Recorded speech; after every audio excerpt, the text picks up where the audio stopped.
Շնորհակալ եմ։ Սեյրան Օհանյան։ Պարոն Պապիկյան,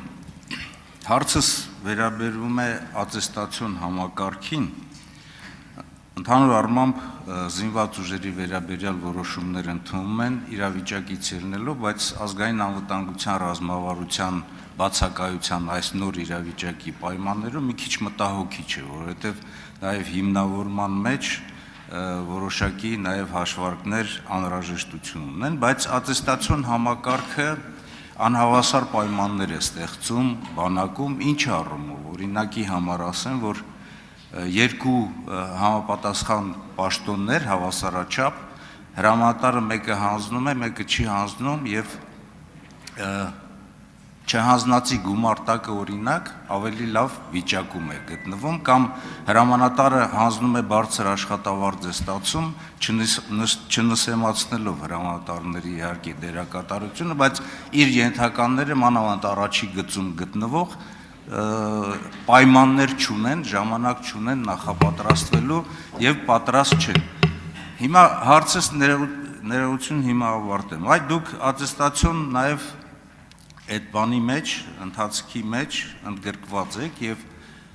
ատեստացիայի անցկացման արդյունքում ինչ որոշում է ընդունվում, որովհետեւ դուք էլ կարծեմ հանձնաժողովի նախագահ եք, բարձր սպայական կազմի։ Նկատի ունեմ որակավորման արդյունքում որոշումը որն է։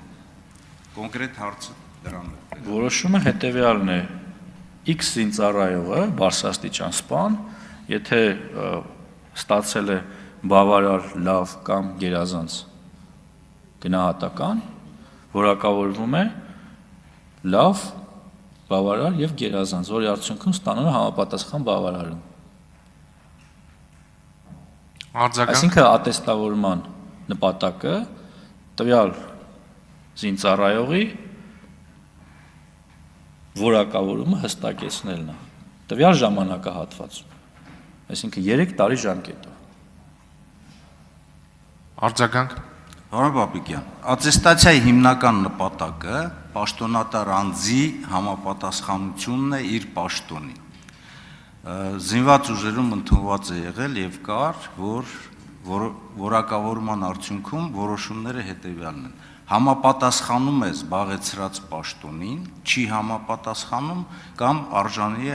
առաջխաղացման։ Որքան ես գիտեմ, որ որակավորման արդյունքում նշվում է ձեր մոտ, որ արժանի է որակավորվել է դրամական բավարարում ստանալու համար, ինչը ատեստացիայի սկզբունքներին չի համապատասխանում։ Ես կարծում եմ, որ դրա ելքը զինված ուժերի համալրման ընթացքը ավելի բարձր մակարդակի բարձրացնելու ելքը ոչ թե ատեստացիան է, ատեստացիայի ձեր ճակերտներով ասած ատեստացիայի արդյունքը դասային աստիճանների շնորհումն է, օրինակ դուք ասում եք գերազանց, լավ, բավարար։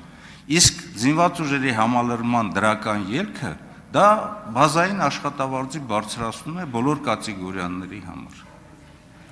Շնորհակալ եմ, պարոն Օհանյան, այս հարցով մենք ելի ենք առիթ ունեցել խոսելու, ես հասկանում եմ, որ